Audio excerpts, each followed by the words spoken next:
Dari Wal, kata Wal ingin berkongsi pengalaman kisah misteri yang dialami beliau. Beliau bertugas sebagai seorang pengawal keselamatan. Oh, dah lama tak dengar kisah daripada seorang pengawal keselamatan ataupun security guard. Kata Wal, bertugas sebagai seorang pengawal keselamatan harus bertugas 1 hari 12 jam.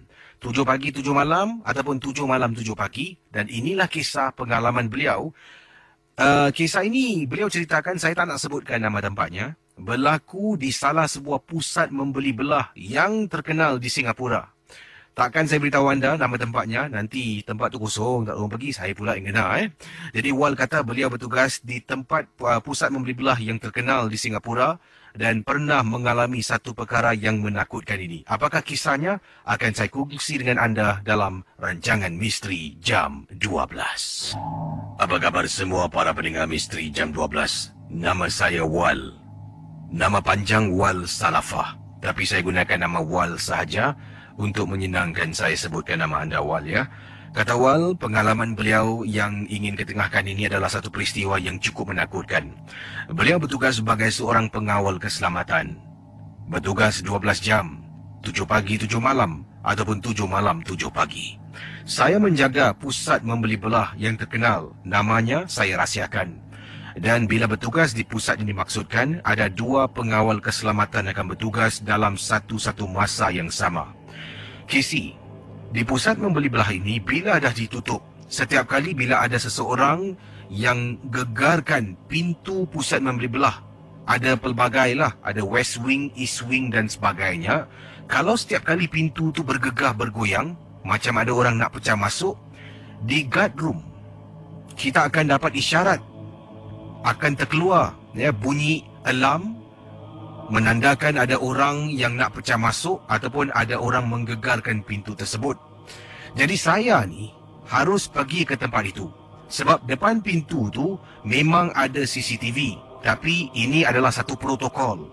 Kalau nampak katanya alarm berbunyi, saya harus bangun dan keluar dari guard room, ataupun teman saya harus bangun dan keluar dari guard room, pergi ke depan pintu, dan kita harus pastikan tidak ada sesiapa ataupun pintu itu tidak terbuka.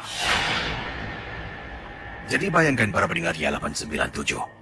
Bila sedang bertugas sekitar 1 lebih pagi, saya dengan teman sedang duduk berbual-bual tentang pengalaman seram. Tiba-tiba Kisi dapat alarm activation di pintu West Wing bangunan shopping center ... Teman saya suruh saya pergi periksa. Saya pun jalan ke sana membawa kunci. Takut nanti ada orang yang membuka pintu ataupun pintu tu terbuka dengan sendirinya. Dalam perjalanan Kisi, kiri kanan kedai semua dah tutup. Saya jalan seorang. Bunyi telapak kaki saya, bunyi kunci yang saya pegang. Semakin depan, semakin dekat, saya dengar bunyi pintu digegarkan. Kuat. Ini apa jadi ini? Jadi saya hairan, saya walkie teman saya. Beberapa kali saya walkie, baru dia jawab. Saya suruh tengok ada tak sesiapa depan pintu. Jadi teman saya pun gunakan CCTV yang boleh, ya, pan left right. Dia tengok, dia kata depan pintu tak ada orang. Tapi saya kata saya dengar bunyi pintu digegarkan dengan begitu kuat. Teman saya kata mustahil. Mustahil. Alarm dah mati. Jadi saya tak puas hati, saya jalan. Jalan dan jalan punya jalan. Kisi bila sampai depan pintu West Wing yang dimaksudkan, sampai sana tak ada orang Kisi. Pintu tak bergegar dan awal tadi saya dengar dengan jelas pintu yang dimaksudkan digegarkan begitu kuat. Sampaikan saya yang dalam perjalanan boleh dengar dari jarak yang begitu jauh. Hati saya tak sedap. Tiba-tiba saya pusinglah. Saya pusing, saya cuba fikirkan apa lagi yang boleh mengganggu ni. Saya walkie teman saya. Saya tanya, kau tak nampak apa-apa tadi Teman saya kata tak nampak, tak nampak. Jadi teman saya pan kamera. Kiri, kanan, kiri, kanan. Tiba-tiba dia kata pada saya, Wal. Balik kat room sekarang. Kenapa balik kat room sekarang? Jadi Kisi, saya pun tanya teman saya kenapa. Saya tulis belakang. Tulis belakang tak nampak apa-apa. Teman saya suruh balik sekarang. Mungkin dia takutlah. Saya lari Kisi, lari pergi ke guard room. Sampai guard room, saya tanya kenapa. Teman saya kata, memang dia tak nampak pintu bergoyang. Isyarat pun dah tak ada, dah hilang. Tapi kali terakhir bila saya pusing nak balik ke guard room, bila saya sedang berbual dengan dia melalui walkie-talkie, kata Wal, Teman saya nampak di tembok belakang ada perempuan diri dan menyandar. Dia nampak saya pusing tengok belakang tapi dia rasa hairan. Saya tak nampak perempuan tu sedang diri menyandar pada tembok. Kes itulah kali pertama setelah saya bertugas di tempat yang sama selama 2 tahun lebih. Memang cukup menyeramkan, memang cukup menakutkan. Terima kasih Casey kerana sudi membaca kiriman email saya. Ikhlas dari Wal Salafa. Di sini ada saya terima kiriman email ataupun SMS datangnya daripada Kak Jannah. Katanya, apa khabar Casey? Khabar baik, sihat. Nama saya Kak Jannah dan saya ingin berkongsi satu pengalaman peristiwa yang menakutkan. Kak Jannah menceritakan sebelum Zah sentuh tentang kisah Zah PMT ini. Ya, sila. Kak Jannah menceritakan sini kisah yang cukup ringkas. Beliau dan anaknya pernah pulang agak lewat. Inilah waktu yang paling lewat dia pernah pulang mengikut kiriman SMS sekitar pukul 1 lebih pagi. Waktu dia turun dari teksi, di kolong blok rumahnya berjalan di koridor di tingkat 1 di lantai 1 menuju ke arah lift. Pendengar Ria 897. Kata Kak Jannah, beliau dan anaknya berusia 5 tahun sedang berjalan. Anaknya dalam teksi dah tidur mengantuk. Jadi Kak Jannah keluar dari teksi, mendukung anaknya sambil berjalan di kolong blok di koridor menuju ke arah lift. Tiba-tiba anaknya terbangun. Jadi saya rasalah Kak Jannah tidak jelaskan dalam kiriman SMS. Ya. Tapi saya rasa mungkin bila dia dukung anaknya tu, kepala anaknya tu di bahu melihat belakang. Ya. Saya rasa selalunya kalau orang dukung anak yang dewasa macam tu lah, melainkan dukung bayi tu dia boleh buat macam apa dibaringkan di tangannya lah. Tapi mungkin budak 5 tahun tu caranya macam tu lah. Kepala di bahu Kak Jannah melihat belakang. Casey, sedang saya berjalan seorang diri dengan anak saya lah. Waktu itu anak saya terbangun lalu berbisik di telinga saya. Ya. Mama takut. Katanya di sini, Mama takut. Kak Jannah terhenti. Tengok anaknya, takut apa ni? Tidur nak dekat sampai rumah. Mama takut. Kak Jannah tanya lagi. Namanya anaknya Wawan, nama gelaran yang digunakan. Wawan nampak apa Wawan? Mama dekat belakang Mama ada orang takut. Dengar Ria 897. Kali ketiga anaknya kata di belakang Mama ada orang takut, Kak Jannah rasa meremang. Kemudian rasa angin tiup. Anaknya menjadi tak tentu arah, badan anak kakak Casey menggeletar, menggigil ketakutan. Boleh rasakan. Sepanjang perjalanan, bayangkan daripada teksi, tempat teksi turunkan sampai ke lift berapa jauh? Tak jauh sangat kan? Ya. Tapi rasa Kak Jannah tu jalannya macam jauh sangat. Sepanjang perjalanan, setengah jalan tu Kak Jannah membaca selawat di telinga anaknya sambil menuju ke arah lift dan kata pada anaknya, Wawan tutup mata jangan tengok. Kak Jannah katanya kakak tak berani toleh belakang Casey. Takut-takut bila kakak nampak, kakak sendiri pun tak boleh terima. Bila ternampak makhluk benda yang dimaksudkan oleh anak kakak. Jadi akhirnya sampai di depan pintu lift. Kak Jannah memasuki dalam lift. Biasalah kalau kita masuk lift, badan masuk dulu. Ya. Jadi anaknya masih pandang di belakang Kak Jannah. Bila Kak Jannah pusing nak tekan nombor terperanjat, apa yang dia nampak memang cukup menyeramkan. Kelihatan seorang makcik tua sedang berdiri tapi dalam keadaan bongkok, kata Kak Jannah, melihat ke arah anaknya tersenyum. Bila Kak Jannah nampak, makcik disebutkan tak pernah beliau lihat dekat kawasan rumahnya. Dan beliau tak tahu itu manusia ataupun bukan. Kak Jannah tekan rumahnya tingkat 10 dan terus naik ke atas dan pulang ke rumah. Malam anaknya tak boleh tidur mengigau. Kalau tidur malam, Kak Jannah temankanlah anaknya tidur tu. Kak Jannah dapat lihat anaknya dalam tidur tersentak dan bangun takut dan katakan ada orang perhatikan dia dan sebagainya. Kemudian keesokan hari bawa anaknya jumpa dengan guru mengaji. Guru mengaji bacakan air, berikan anaknya minum, tenangkan anaknya, barulah situasi dapat dikawal. Dan ingin saya tanya pada Casey, siapakah makhluk yang saya ternampak, anak saya nampak? Sekali pandang memang macam manusia. Jadi apa kata anda, Zah? Anda rasa Yang dilihat tu memang manusia yang mungkin nak menakut-nakutkan orang ataupun tidak, bukan manusia. Bagaimana Zah? Saya rasa apa yang beliau lihat tu pada kali itu bukan manusia. Sebab anak-anak ni dia mempunyai satu intuition yang amat boleh dipercayai. Jadi sekiranya anak yang kecil tu nak sampai menggigil seperti macam, tentu sekali ada sesuatu yang tak kena. Bukan manusia tu sebenarnya. Dan Zah satu hari insyaAllah akan jadi seorang ayah.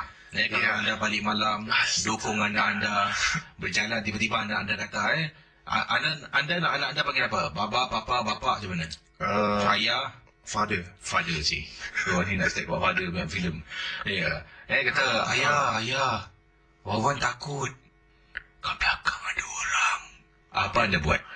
Saya akan genggam anak saya kuat-kuat, peluk dengan erat. 100 meter sprint lah. Kau jangan peluk anak kau kuat, kau lari. Lepas tu anak kau lemas. Dah satu kes lagi. Kisah yang ingin saya ceritakan datang dari seorang ibu. Pengalaman seorang ibu, katanya ini pada malam Ahad setelah tamat majlis persandingan anak lelakinya bersama dengan menantu. Dan katanya di sini menantu saya telah pun berumah tangga dengan seorang model J ataupun seorang ibu tunggal yang dah pun berpisah dengan suaminya. Kata ibu, namanya Kak Ratna, bukan nama sebenar. Kak Ratna. Kata Kak Ratna, bukan nama sebenar, nama samaran yang digunakan di sini. Saya pada mulanya memang tidak setuju anak saya berumah tangga dengan seorang ibu tunggal ataupun model J yang digunakan nama samaran di sinilah. Jadi memang tak setuju bila anak saya bersuara. Bila nampak wanita tu, luarannya memang baik, salam, cium tangan, cara dia layan. Tapi firasat sebagai seorang ibu Kisi telah pun dianugerahkan oleh Allah Subhanahu Wa Taala. Kita seorang ibu tahu Kisi, apa yang baik, apa yang tak baik, kadang-kadang boleh rasakan. Oleh kerana anak saya nampak luaran saja, saya tak ada bukti nak tunjukkan apa yang saya rasakan adalah benar. Jadi saya teruskanlah, ini kebahagiaan rumah tangga, saya tak nak masuk campur. Saya pernah nasihat dia, tanya, kau betul kau nak kahwin dengan dia? Kau dah fikir masak-masak, kau dah solat istihara? Kata Kak Ratna, anak saya yakin yang ini adalah pilihan yang tepat. Berbalik pada pengalaman saya, Kisi, hari Ahad merupakan majlis persandingan. Hari Sabtu juga majlis persandingan, tapi di sebelah pihak pengantin perempuan. Hari Ahad sebelah pihak saya dengan anak saya. Setelah habis semua majlis, pengantin mempelai naik ke atas. Waktu tu ingat Kisi, pukul 12 lebih malam, mereka baru nak masuk tidur. Anak saya waktu itu keluar daripada bilik. Saya pula sedang jalan, nak ke ruang tamu, nak ambil sesuatu barang. Bila saya lalu depan bilik anak saya, bilik pengantin baru, bukan saya nak kepo Kisi, tapi saya terperanjat apabila ternampak menantu saya sedang baring di atas katil, tapi wajahnya bertukar menjadi sesuatu yang menyeramkan. Perkara ini berlaku dalam sekelip mata. Jadi mungkin saya boleh terjemahkan lagi apa yang dimaksudkan oleh pendengar kita nama Kak Ratna. Kak Ratna jalan depan bilik anaknya, depan bilik pengantin baru. Yang anak keluar ke dapur. Menantu sedang baring di atas katil. Kak Ratna lalu depan bilik, tengok menantu baring dalam sekelip mata. Benda ini berlaku dalam beberapa saat. Dia toleh tengok menantu, wajahnya seolah-olah menyeramkan. Dia pandang lain, pandang balik, menantu wajahnya kembali seperti biasa. Dia terperanjat, dia terkejut. Jadi apa yang dilakukan oleh Kak Ratna terus katanya, saya pergi ke dapur. Pergi ke dapur, saya suruh anak saya panggil istrinya pergi dapur. Saya katakan dengan alasan, mak ada masakkan sesuatu tadi mak simpan. Boleh tak makan? Pada mulanya anak saya katakan, tak naklah mak. Isteri saya dah penat mak satu hari. Tapi saya mati-mati minta tolong-tolonglah. Lepas ni kau dah pindah. Tinggal rumah mak mentua kau. Tolonglah. Jadi akhirnya anak saya pujuk Kisi. Pujuk istrinya. Menantu saya keluar daripada bilik itu berjalan. Yang mak panggil, mak ada masakkan sesuatu. Memang benar Kisi. Kebetulan dalam peti ais ada simpan sesuatu awal tadi. Pulut kuning dengan ada benda yang saya tak nak sebutkan. Saya keluarkan pulut kuning dan ada juga beberapa barang yang lain. Disajikan atas meja dalam dapur Kisi. Pendengar Ria 897. Apa yang berlaku seterusnya? Anak saya makan, menantu saya duduk tak nak makan. Awak tak makan? Makanlah. Kan mak saya masak ni. Makanlah. Bang, tak nak lah bang. Saya tak lapar lah bang. Awak ni, Nick, tolonglah. Nanti mak saya merajuk tau. Makan sikit lah, tolonglah. Saya tak nak makan. Saya tak nak makan. Terus menantu saya bangun, masuk dalam bilik. Saya konon-konon baru keluar dari bilik, Casey, kata Kak Ratna. Padahal saya dengar di sebelah pintu. Masuk, saya tanya, isteri kau mana? Tak makan ke makanan aku berikan? Tak lah mak, dia tak lapar lah mak. Tak apa, biar orang habiskan Yalah. Casey nak tahu tak? Dalam sajian itu, ada satu sajian ini, memang Casey orang yang pakai susuk tidak suka makan. Kalau dia makan, susuknya akan tanggal, akan nampak wajah yang sebenar. Rata-rata Casey menantu saya ada pakai barang. Dan saya tahu dia ada guna barang untuk kenakan anak saya, kata Kak Ratna. Sekarang ini saya sedang berusaha untuk pujuk anak saya berjumpa dengan pakar, tapi belum tahu caranya bagaimana. Sebab saya tahu dia tak akan pergi. Tolonglah Casey, kalau mungkin ada cara-cara yang boleh memujuk, sebab saya nak tahu adakah anak saya benar-benar cintakan. Dia gunakan perkataan perempuan di sini, ataupun anak saya diguna-gunakan. Terima kasih. Dari seorang ibu yang sangat sayangkan anak, Kak Ratna. Baik, kita akan teruskan kisah ini.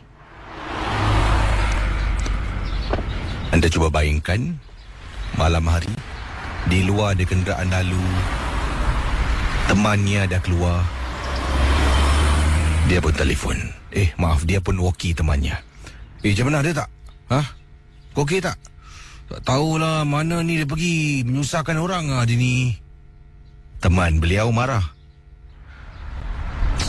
Tengok semua kunci. Pagar-pagar semua kunci, tak ada tanda-tanda orang pecah masuk.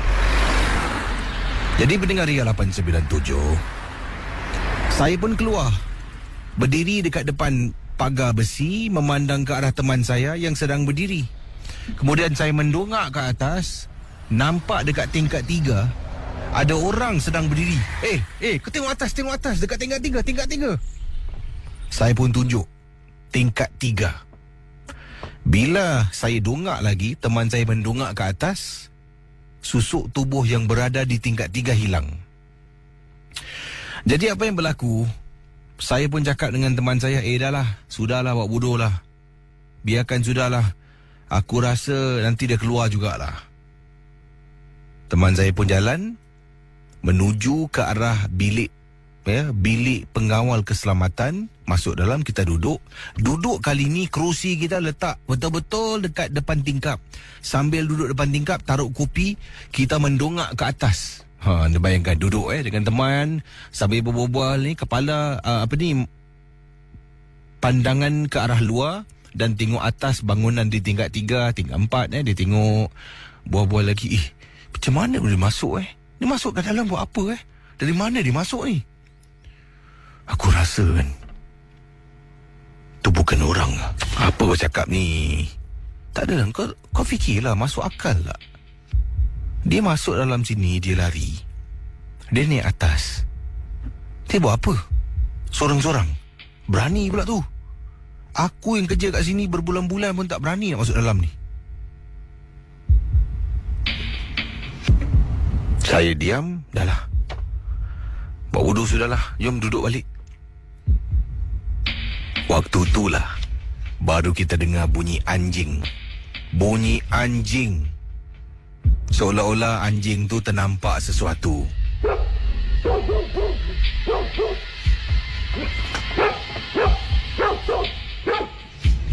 Anjing ni, ada 2 ekor anjing diletakkan di tepi bangunan.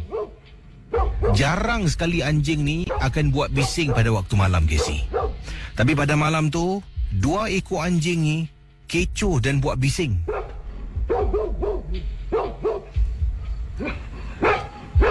Mungkin anjing ni ternampak sesuatu. Saya kata pada teman saya, sudahlah, kita jangan layan sudah. Kita pun terus duduk, terus berbual, sampailah ke pagi. Dan itulah proses setiap hari. Tapi bila malam berikutnya, penampakan wanita yang lari itu tidak lagi kelihatan. Terima kasih. Kisah-kisah yang anda dengar merupakan misteri jam 12. Tidak ada sebarang bukti yang boleh mengesahkan kebenarannya.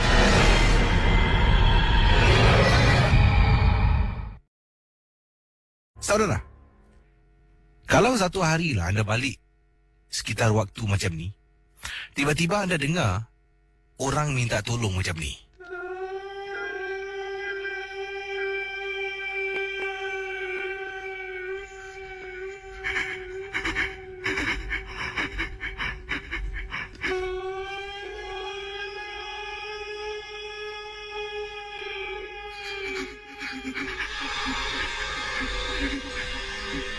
Suara orang minta tolong.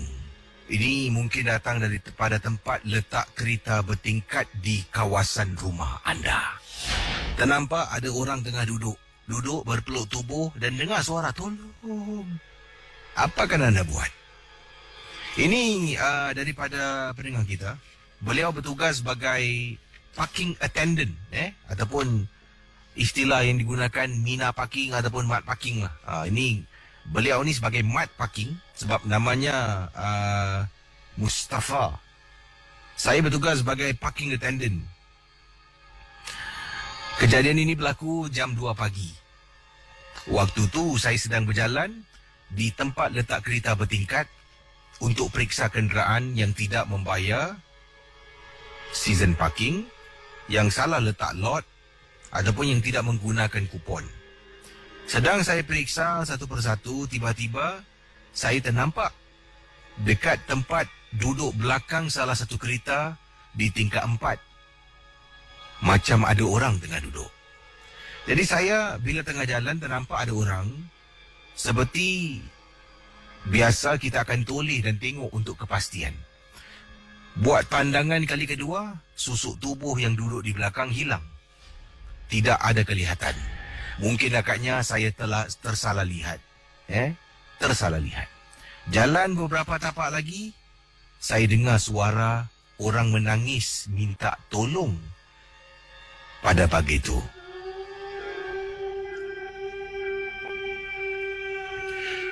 Bila saya toleh, saya ternampak dekat hujung tempat letak kereta, paling hujung, ada pintu untuk turun naik tempat letak kereta.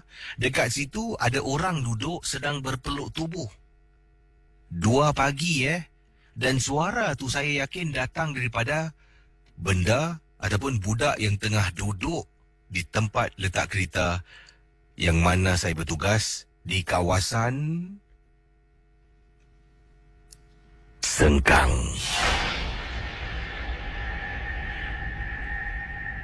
Casey, mohon maaf saya katakan, saya abaikan tugas saya, turun bawah macam lipas kodong, Casey. Ketakutan sangat-sangat. Itu salah satu gangguan yang pernah saya kena, yang paling dahsyat sangat-sangat. Terima kasih. Ini kisah ini dari Encik Lan berkongsi pengalaman sebagai seorang pemandu teksi. Katanya kita pemandu teksi ini bertugas kadang-kadang sampai 12 jam memandu mencari penumpang. Dan kadang-kadang tak sempat Casey nak singgah tandas. Ya sebablah lepas satu penumpang, satu dapat, lepas satu dapat. Dan kadang-kadang dalam perjalanan nak cari tandas tu ada jumpa penumpang, terpaksa kita ambil. Kalau kita tak ambil nanti rezeki terlepas peluang pula. Jadi kata Lan, akhirnya saya kadang-kadang buat kerja yang tak baik inilah. Kata beliau, dalam perjalanan kadang-kadang nak terkucil, saya takut nanti tersempak terjumpa dengan penumpang di tepi jalan dan saya pasti akan ambil dan saya masih akan tahan nak buang air kecil. Dalam perjalanan saya akan berhenti dan saya lepas dekat tepi Semak Samun lah. Saya berhentikan teksi saya tepi jalan, saya mempancut aja Casey, kata Encik Lan. Jadi satu kali ni saya sedang memandu dan tempat yang saya mandu ni adalah salah sebuah kawasan di Jalan Mandai. Terasa nak terkucil, tak boleh tahan.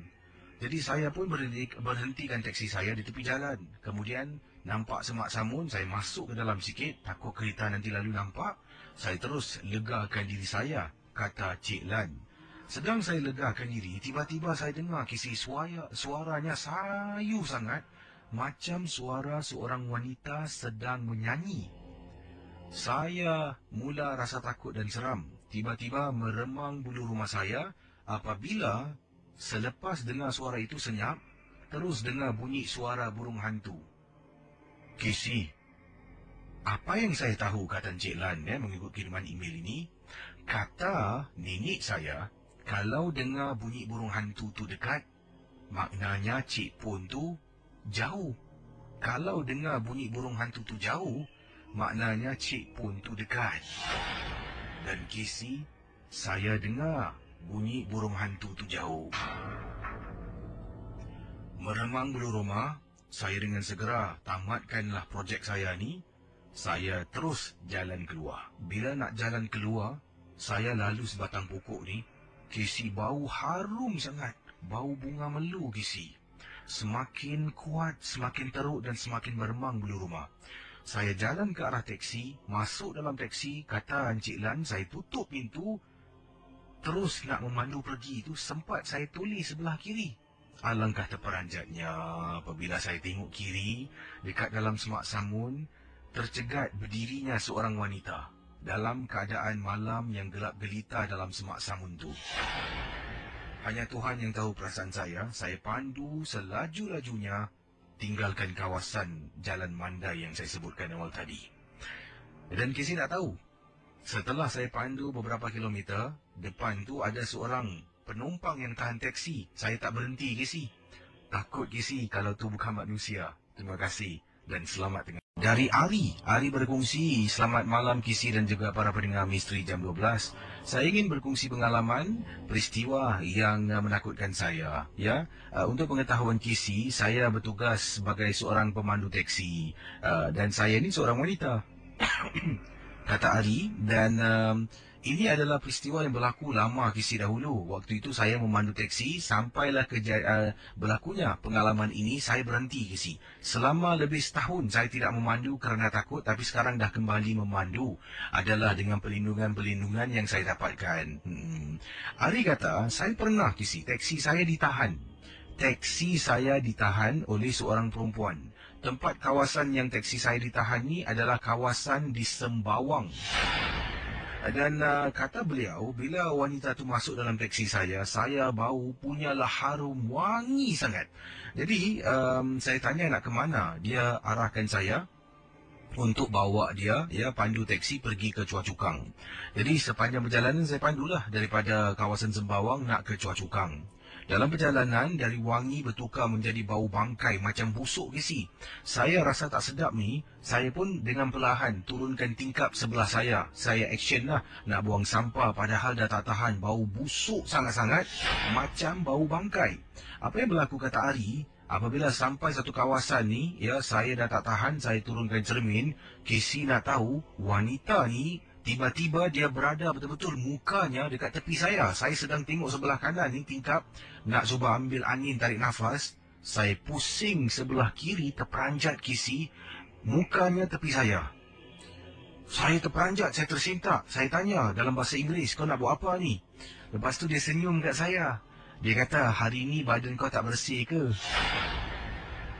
Saya pun dah takut, kata Ari. Kisi, sumpah, saya pandu teksi, saya berhenti dekat tepi jalan, saya keluar, saya lari, menangis ketakutan. Sedang saya lakukan sedemikian, ada motor pasangan suami isteri nampak saya dalam keadaan takut, saya rasa. Dia tahu, dia berhentikan motosikal dia kat tepi. Dan suami isteri ni tanya kenapa dengan saya tunjuk teksi. Dia fikirkan ada perompak. Jadi dia pergi dekat teksi, dia tengok tak ada orang. Dia tak apa-apa ke, perompak tu mana, dia lari. Saya tak boleh cakap Kisi, ketakutan. Setelah lebih kurang setengah jam, dia cuba tenangkan saya. Akhirnya saya bual, saya bilang dengan pakcik-makcik ni, tadi kat dalam teksi ada hantu. Mereka terperanjat Kisi. Dan akhirnya, saya kembali ke teksi saya pulang ke rumah. Dan selama setahun selepas itu saya tidak memandu kerana saya dalam keadaan ketakutan. Terima kasih dan selamat pagi Kisi. Datangnya dari isteri kepada pemandu teksi.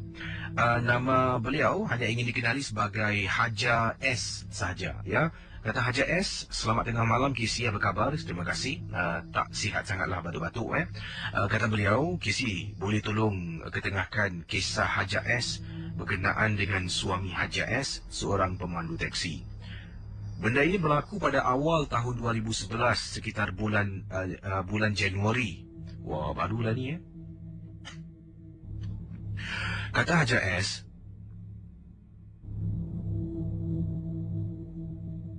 baik, kata beliau, suami memandu teksi dan seringkali suami memandu di waktu malam.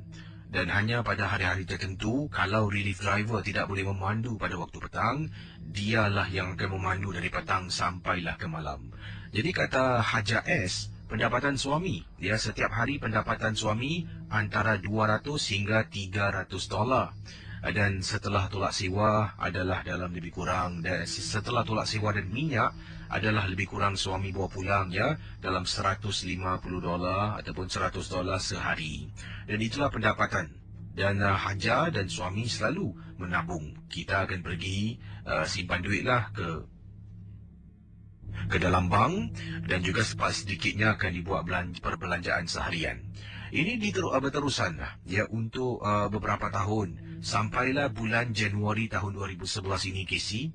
Dikatakan suami susah nak dapat penumpang pada waktu-waktu tertentu.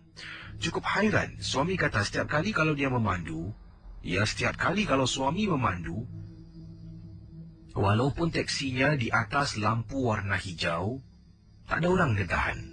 Hairan pula pernah beberapa kali suami memandu dan ada orang menahan teksi di belakangnya, bukan teksi suami. Suami rasa pelik dan hairan. Suami beritahu kakak tentang apa yang berlaku. Bukan sekali, dah banyak kali, kata suami. Kakak katakan, kata Kak Haji S, mungkin bukan rezeki. Tapi suami kata mustahil, sebab bila dia memandu, orang tu tak nampak teksinya. Dan orang tu juga akan menahan teksi kalau ada di belakangnya. Itulah yang dia buat rasa muskil. Jadi pendapatan suami kadang-kala susah, Kisi. Satu hari kadang-kala hanya cukup bayar sewa dan juga hanya cukup top up minyak. Itulah yang menyedihkan. Semakin hari semakin sempit. Tahun 2011 bulan 1 seterusnya pendapatan suami berkurangan sangat-sangat. Dan Haja nasib baik dengan suami ada simpanan. Simpanan itulah telah pun membantu kami. Jadi Haja satu hari sedang duduk makan malam dengan suami, tergerak hati nak kata, bang, kita jumpa orang bang. Suami tahulah orang tu siapa. Jumpalah pakar. Suami kata, betul ke awak? Awak nak jumpa pakar? Awak rasa teksi saya ni ada hantu ke? Tak adalah bang, kita usaha. Jadi Kisi, kakak kata Kak Haja S dan juga suaminya telah pun menaiki teksi pergi berjumpa dengan pakar yang beliau kenali. Sampai di sana pakar tu pun kami jelaskanlah cerita kepada pakar tersebut, kata Haja S. Setelah mendengar cerita, pakar tu kata ada teksinya, boleh saya tengok? Kami bertiga turun ke bawah. Pakar itu mula buka teksi dan periksa. Dia duduk di dalam teksi, kami suami isteri berdiri di luar. Dia tutup pintu, boleh lihat Kisi dari luar dia pejam mata dan mulutnya komat kamit baca sesuatu. Beberapa minit kemudian dia keluar. Minta maaf, saya rasa ada tak kena dengan teksi awak ni. Macam panas dan sesuatu yang tak kena. Jadi Kisi, masih ingat lagi 10 malam kita pergi Kisi, rumah pakar ni. 10 malam setelah suami akhirnya dapatlah sedikit duit untuk bayar sewa teksi dan minyak. Pakar ni baca.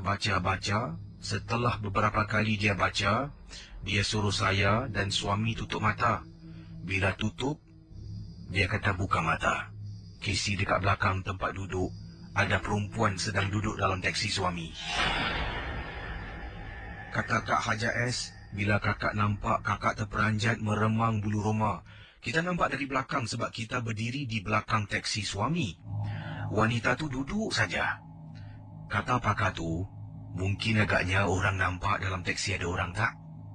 Sebab tu orang tak tahan. Suami tengok kakak, kakak tengok suami, tak tahu nak cakap apa, Kisi. Kemudian pakar tu kata boleh buka belakang. Suami pun buka belakang teksi. Kemudian pakar tu cubalah angkat sana angkat sini, terperanjat, Kisi. Dekat celah-celah teksi terjumpa ada bungkusan warna kuning yang diikat rapi. Pakar tu buat keluar. Ni apa benda ni? Suami terperanjat. Kata Kak Haja S, saya pun terperanjat. Apa benda ni bang? Mana abang tahu? Saya rasa ni ada orang letak ni. Casey, selidik punya selidik nak tahu apa? Rupa-rupanya barang yang diletak itu diletak oleh relief driver yang tak puas hati dengan suami kakak. Sungguh sedih dengan sikapnya Casey. Benda tu dibuang, gangguan dah tak ada. Taksi suami kakak dah macam biasa, boleh cari rezeki. Hairan Casey, relief driver letakkan barang tu. Dia letakkan barang tu tak tahulah apa hajat dan niat dia, tapi kenapa agaknya sampai macam tu. Terima kasih. Dan terima kasihlah Casey kerana bersudi membaca kiriman email Haja S, Kak Haja S kepada para pendengar Misteri Jam 12. Selamat tengah malam kepada semua pendengar Misteri Jam 12. Saya akan bacakan kisah yang pertama pada tengah malam ini, kiriman daripada Encik Rashid. Beliau berkongsi katanya di sini, pernah beliau berjumpa dengan orang bunian secara tidak sengaja. Jadi pada waktu kejadian yang dilaporkan ini berlaku, Encik Rashid, pada waktu itu katanya di sini saya berada di Pulau Ubin, Casey. Berada di Pulau Ubin, memancing seorang diri dekat kawasan Kampung Melayu. Tapi itu waktu muda dulu, sebelum berumah tangga. Saya ni gemar memancing. Cakap saja kawasan-kawasan mana di Singapura, InsyaAllah saya dah pergi. Saya dah pergi tempat yang mungkin disebutkan. Jadi kata Rashid, sewaktu saya bujang ni, saya gemar memancing dengan kawan-kawan. Saya gemar memancing seorang diri. Salah satu pengalaman saya apabila memancing di Pulau Ubin dekat Kampung Melayu, hanya seorang diri. Waktu itu saya berada di tepi pantai, joran dah dipasang, dah mula memancing dah. Lazimnya saya akan pergi keluar rumah awal pagi, kemudian naik bot pergi ke Pulau Ubin. Kemudian saya akan tempa taksi Ubin. Saya akan arahkan pemandu untuk bawa saya ke Kampung Melayu. Bila sampai di sana, nanti saya akan arahkan dia. Saya kata, "Uncle, nanti pukul waktu sekian-sekian kau jemput aku." Lazimnya saya akan berada di sana untuk 1 hari saja. Sebelum bambut habis sekitar jam 8.30, 9 malam, saya akan sampai dekat jeti untuk naik bot yang terakhir. Kadang-kadang Casey terpaksa bayar lebih sebab tidak ada orang yang nak naik bot. Jadi saya kena bayar jumlah keseluruhan bot berkenaan. Pendengar Ria 897 FM. Kata Encik Rashid, apabila dia berada di Pulau Ubin, saya ingat lagi pada waktu itu, saya sedang solat, mendirikan solat Zuhur, solat fardu Zuhur. Saya dah mula memancing sejak awal pagi. Jadi bila tiba waktu Zuhur, saya ambil wuduk, saya bentang sejadah dan saya mula solat. Sedang saya solat ni Casey, tiba-tiba saya rasa kepala saya ni macam mabuk dan pening. Diserang seolah-olah macam migraine, Casey. Jadi selepas saya habis solat, saya pun berehat seketika. Saya ada bawa tent, ada bawa kemah kecil. Kemah ini hanya untuk 2 orang, 2-man tent, katanya di sini. Jadi pendengar Ria 897 FM, saya pun masuk dalam kemah saya, di mana barang-barang peribadi pun diletakkan dalam kemah. Saya baring seketika dalam kemah untuk mungkin kurangkan rasa pening pada kepala saya. Alangkah terperanjatnya apabila saya bangun daripada tidur seketika. Saya dapati dah gelap. Dah pun gelap sangat-sangat pada malam yang disebutkan. Pendengar Misteri Jam 12, bila saya bangun, kerana saya terdengar bunyi laungan azan. Saya dah pergi Kampung Melayu dah banyak kali.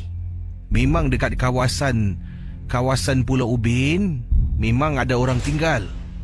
Tapi saya tak pernah dengar pun bunyi suara orang azan. Jadi oleh kerana bunyi suara azan, pada malam tu saya terbangun. Tengok jam, astaghfirullahalazim. Dah pukul 7 lebih malam, dah masuk waktu maghrib. Daripada Zohor saya tidur, asar saya tak solat, sekarang dah maghrib Casey. Saya bangun, astaghfirullahalazim, ya Allah. Apa yang berlaku? Saya terus tak fikir panjang. Saya pakai selipar yang saya bawa bersama. Saya ambil wuduk. Kemudian entah macam mana tiba-tiba kata Rashid, saya ni bergerak. Selepas ambil wuduk, saya bergerak mengikut suara laungan azan pada malam itu. Tiba-tiba Kisi, dah ambil wuduk, automatik saya jalan ikut suara laungan azan. Dan memang ada sebuah surau kecil. Sebuah surau kecil yang didirikan dekat kawasan Kampung Melayu. Saya tak pernah nampak, ini pertama kali sebenarnya pada waktu itu. Saya pun masuk dalam surau. Ada jemaah-jemaah sedang tunggu nak solat bersama-sama, solat maghrib. Mulalah imam membaca. Masya Allah Kisi, pada malam tersebut saya solat jemaah. Saya rasa itulah kali pertama saya mendengar seseorang membaca surah. Walaupun saya tak faham apa maksudnya, bila dia baca, saya menitiskan air mata. Begitu tekun bacaannya, begitu sedap bunyi yang dibaca, sampaikan saya menitis air mata. Setelah habis solat maghrib, beri salam, kita pun salam, dan sambil salam kita berselawat. Kemudian selepas itu, saya pun berbual dengan Tok Imam tu lah. Berbual, dia tanya saya dari mana, kita bercakap-cakap. Kemudian dia katanya nak jemput saya pergi ke rumah dia. Dah makan ke belum ni? Oh, saya belum makan. Saya ada bawa bekal yang ringan-ringan je. Oh, tak apalah. Memandangkan awak ni ialah pendatang dekat sini, dekat kampung kita, saya rasa saya nak jemput awak lah datang rumah saya. Kita selepas solat isyak, nanti awak ikut saya balik. Hari ini orang rumah saya masak sedap. Kebetulan awak ada kat sini. Kita pun suka sambut tetamu, kata Pak Imam. Jadi selepas solat maghrib, saya pun duduk berborak-borak dengan Pak Imam, dengan beberapa jemaah yang lain. Kita cakap tentang kehidupan, cakap tentang agama. Sampailah laungan azan isyak. Kita solat berjemaah Kisi. Kemudian selepas solat, saya ikut Pak Imam. Kisi bayangkan waktu tu malam, kita dalam hutan Kisi. Pak Imam jalan tak pakai lampu suluh. Terang sangat jalan tu. Saya rasa macam ada sesuatu yang tak kena. Tetapi saya tidak pernah menganggap sesuatu yang pelik. Malah bila Pak Imam jalan tidak menggunakan lampu suluh, laluan yang digunakan pada waktu malam tu bersih dan agak terang sedikit. Sampai dekat rumah Pak Imam, lauk pauk dah disaji. Saya duduk makan bersama dengan keluarga Pak Imam. Sambil makan, bercerita-cerita, makan dan sebagainya. Dan akhirnya saya kepenatan. Pak Imam kata, tak apa, saya rasa awak ni penat. Awak masuk bilik ni. Ini bilik untuk tetamu. Berehat sekejap. Saya pun tidur dekat dalam bilik tu. Saya tak pernah tidur rumah orang yang tak kenal. Tapi malam tu macam terlampau penat sangat, kata Encik Rashid. Masuk bilik, saya tidur. Apabila saya bangun, buka mata saya, pendengar Ria 897 FM, saya berada dalam kemah saya. Dan waktu menunjukkan baru saja selepas waktu isyak. Malam yang sama, bila saya tengok jam, hampir-hampir jam 9 malam. Aku ni bermimpi rupanya. Ini kata Rashid Jadi saya katanya saya istighfar berkali-kali sebab saya tak solat asar, saya terlepas maghrib, saya terlepas isyak. Saya keluar, ya Allah, mungkin kerana saya terlampau pening, mabuk kepala saya. Pendengar Ria 897 FM, kata Encik Rashid, yang pelik, sewaktu saya nak pasang sesuatu pada mata kail, saya terpaksa dekatkan benda tu dengan mata, nak cucuk dalam lubang mata kail tu. Saya terbau tangan saya. Tangan saya bau makanan, Kisi. Bau apa ni? Dan saya teringat, dalam konon-kononnya mimpi saya dijemput makan. Sekarang ni persoalannya, adakah ia mimpi ataupun ia realiti? Pendengar Misteri Jam 12, malam tu saya bermalam di tepi pantai, tidak balik. Kerana sebelum tu saya kata pada uncle yang nak jemput saya, kalau tidak saya telefon selepas asar, bermakna saya tak akan ambil khidmatnya. Saya akan bermalam dekat Pulau Ubin dan keesokan pagi saya akan telefon untuk dia jemput. Oleh kerana saya tidak telefon dia pun tak datang. Saya tengok jam pun dah jam 9 malam. Tidak sempat untuk saya pulang ke rumah sebab bot yang terakhir antara 8.30 hingga 9 malam. Jadi saya terpaksa batalkan niat saya untuk pulang. Saya bermalam di tepi laut dekat kampung Melayu seorang diri, tanpa saya ada teman. Memang seram kawasan kampung pada waktu malam, kesunyian yang tak dapat saya bayangkan. Terima kasih dan selamat tengah malam, Gesi. Misteri Jam 12. Yang ini ada seorang pendengar Singapura yang pergi berubat. Tempat yang beliau pergi berubat adalah seberang tambak di Malaysia. Beliau katanya di sini bersama dengan isterinya telah pun berjumpa dengan seseorang kerana setelah hampir 6 tahun berumah tangga masih belum dikurniakan zuriat. Sebelum ini dah cuba cara-cara moden, jumpa doktor, makan obat, vitamin dan sebagainya, masih belum lagi dikurniakan cahaya mata. Sampai 6 tahun, Kisi. Saya rasa beliau tak nak gunakan nama sebenar, saya gunakan nama samaran lah, Abang Man dan juga Kak Siti lah, bukan nama sebenar.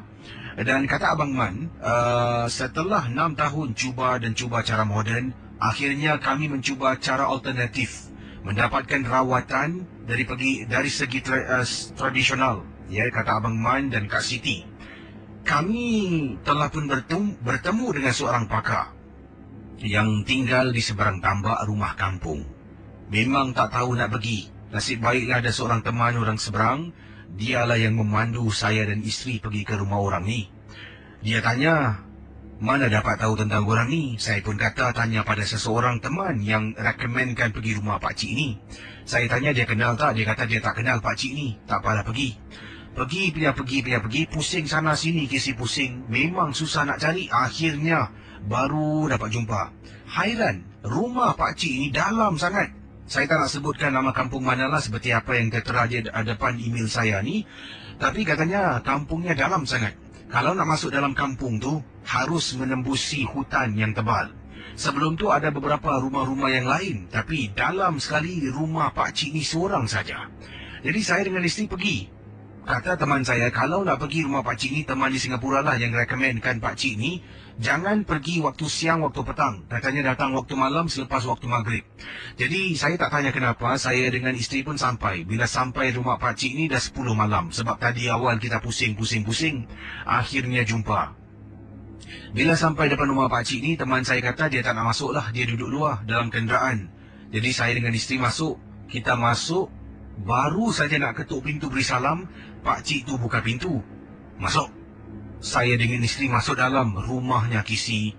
Bau masuk dalam aja dah bau kemenyan. Tak henti-henti bau kemenyan. Kuat sangat, Kisi. Kemudian pakcik tu tanya, hajat kamu ni pakcik dah tahu. Kalau kamu dah bersedia nak dapatkan bantuan dari aku, kamu berdua masuk dalam bilik. Kami pergi. Dia tunjukkan bilik itu masuk dalam. Dalam bilik itu ada macam satu papan. Atas papan tu ada bara api. Adalah pekakas-pekakas yang saya rasa mungkin dia gunakan untuk pelanggan-pelanggannya ataupun boleh saya katakan pesakit-pesakitnya, kata Abang Man. Pakcik tu masuk ke dalam. Para pendengar Ria 897 FM, apa yang bakal saya bacakan mungkin boleh membuat anda terfikir dan terbayang. Kata Abang Man, bila pakcik tu masuk dalam bilik, dia duduk atas papan tu, kemudian dia mula baca mantra. Saya dengan isteri duduk semakin rapat sebab kami takut. Rumah tu ada lampu. Lampunya lampu jolok, Kisi. Berapa teranglah lampu tu.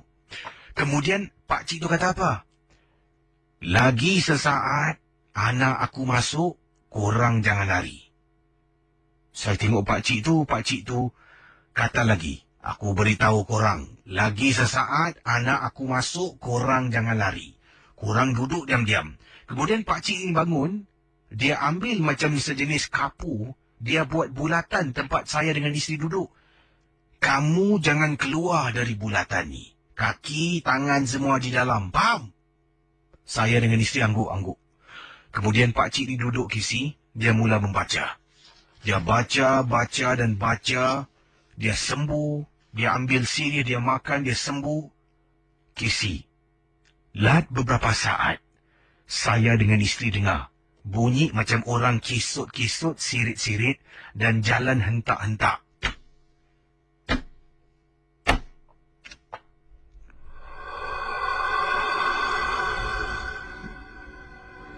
Isteri saya toleh. Bang tengok belakang, bang. Bang tengok belakang. Kisi bila saya toleh belakang, punyalah terperanjat Kisi. Tak tahulah tu anak ke, makhluk pakcik ni pelihara. Benda tu jalan terkisut-kisut, Kisi. Masuk dalam bilik. Kemudian apa yang dia buat? Dia buka mulut, jelikan lidahnya. Pakcik ni ambil sesuatu dari dalam mulutnya, kemudian masuk ke dalam botol. Benda ni merangkak keluar balik. Saya dengan isteri pejam mata sepanjang-panjangnya setelah nampak benda tu merangkak keluar. Tak tahu apa yang berlaku. Pakcik itu bila saya buka mata berdiri di depan saya dengan isteri. Kamu ambil ni. Ingat, dia jelaskan cara macam mana nak gunakan yang saya tak nak ceritakan. Saya dengan isteri kasih duit Kisi. RM200 sebagai pengeras. Kemudian saya keluar. Teman dekat luar sedang tunggu. Saya dengan teman naik kereta dengan isteri terus pulang ke rumah ke Singapura. Teman tanya nak makan. Tak nak. Kami berdua suami isteri balik rumah. Sepanjang perjalanan kami diam. Sahabat saya tanya, apa jadi? Tak boleh bercakap, Kisi. Terlampau takut. Sampai Singapura, saya ambil benda tu, saya buang dekat laut. Kita tak gunakan pun langsung, Kisi. Saya menyesal kerana memilih jalan yang salah. Para pendengar Ria 897, dengan berkat sabar dan doa, tahun yang ke-7, saya dapat anak saya yang pertama. Bukan satu, malah 2. Anak kembar perempuan, dengan izin Allah. Saya memang kesal. Kata Abang Man dengan isteri, kami berdua taubat, Kisi. Taubat nasuhah, tidak ingin melakukan perkara keji ini lagi. Kiriman ini datangnya daripada Encik Bahar Batak yang berkongsi pengalaman. Kata Encik Bahar Batak, ini adalah satu perkara yang berlaku kepada anak saudaranya. Dan kisahnya berbunyi begini. Assalamualaikum warahmatullahi ta'ala wabarakatuh. Kepada Kisi dan juga para pendengar rancangan Misteri Jam 12. Apa khabar semua? Nama saya Encik Bahar Batak. Tolonglah Kisi, kedengarkan peristiwa pengalaman saya ini yang berlaku kepada anak saudara saya. Kisi nak tahu, sekarang ini anak saudara saya matanya semakin lama semakin membengkak. Bila jumpa dengan doktor pada peringkat awal, doktor kata ini merupakan satu penyakit yang beliau sendiri belum tahu, belum boleh dapat kepastian. Lama-kelamaan, macam-macam nama diberikan. Macam-macam sangkaan diberikan. Akhirnya, memberitahu untuk dapat rawatan alternatif. Itu saja. Kisi, doktor mengatakan kalau mata anak saudara saya tidak dirawat, secepat mungkin, dia akan buta sebelah mata. begini pengalamannya. Lebih kurang sebulan lebih yang lalu, saya sekeluarga, anak saudara saya sekeluarga iaitu abang saya dan kakak ipar saya serta yang lain-lainlah saudara mara telah pun berpiknik di salah sebuah pantai di Singapura. Tolong jangan sebutkan nama pantai ini, hanya untuk kisi tahu saja. Waktu maghrib, patutlah kita mengawal anak-anak kita supaya tidak berkeliaran. Kisi, saya ni sebagai pakcik, bapa saudara, hanya boleh mengawal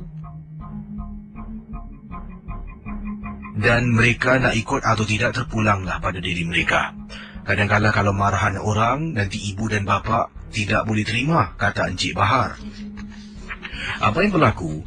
Seorang anak saudara saya yang mengikut dengar kisahnya ini, apabila ditanya macam mana boleh jadi begini bila kita mendapatkan rawatan alternatif, seorang pakar itu tanyakan kepada anak saudara ada buat benda-benda yang tak baik ke, campak-campak barang dan sebagainya. Dia pada mulanya tak tahu apa yang kita katakan. Sampailah ada anak saudara mengatakan yang dia ada ternampak. Ya, Danish, iaitu anak saudara saya yang berusia 10 tahun ini, dan juga 2 orang yang lain berada jauh sedikit dari tempat kami berpiknik. Mereka sedang campak-campak batu dekat sebuah pokok ataupun sebatang pokok di kawasan pantai berdekatan dengan kawasan kami berpiknik. Kata Encik Bahar, apabila mereka campak tu, saya tanya pada si budak ini, anak saudara Danish, apa yang kau campak-campak ni?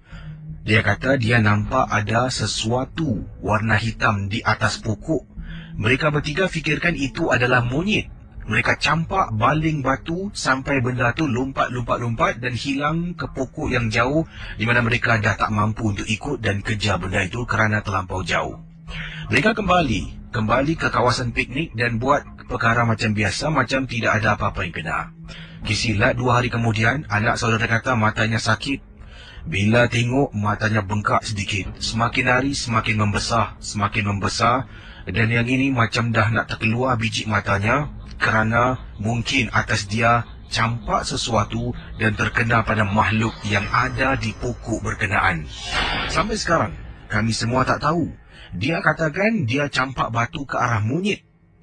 Adakah benar dekat kawasan pantai ... ada monyet, Kisi?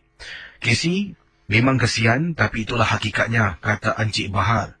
Anak saudara saya kalau tidak dirawat, dapatkan rawatan yang betul boleh membantu, akan buta sebelah mata.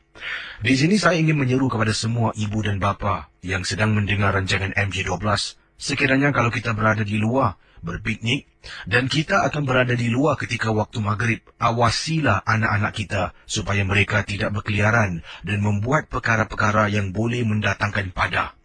Benda-benda ini kita tidak boleh melihat dengan mata yang kasar, tapi dia boleh melihat kita. Salah langkah, buruk padanya. Terima kasih. Dari Bahar, Batak. Hello, selamat malam. Halo. Hai, siapa tu? Assalamualaikum. Waalaikumsalam, siapa bercakap ni? Saya Kak Putih. Kak Putih. Ada nama Kak Putih kan? Kak Putih ada pengalaman tentang apa ni, Kak Putih? Silakan. Ini sekarang dah on air. Ada, dia ke udara sekarang. Okey. Saya ni sebenarnya tukang urut. Jadi, adalah macam-macam cerita lah tapi satu je lah yang saya cerita lah saya ada urut satu budak perempuan ni lah. Jadi, selalu ni kalau saya datang kat rumah orang tu, macam biasa-biasalah kita duduk-duduk terurut. Tapi budak ni, dia terus duduk depan saya.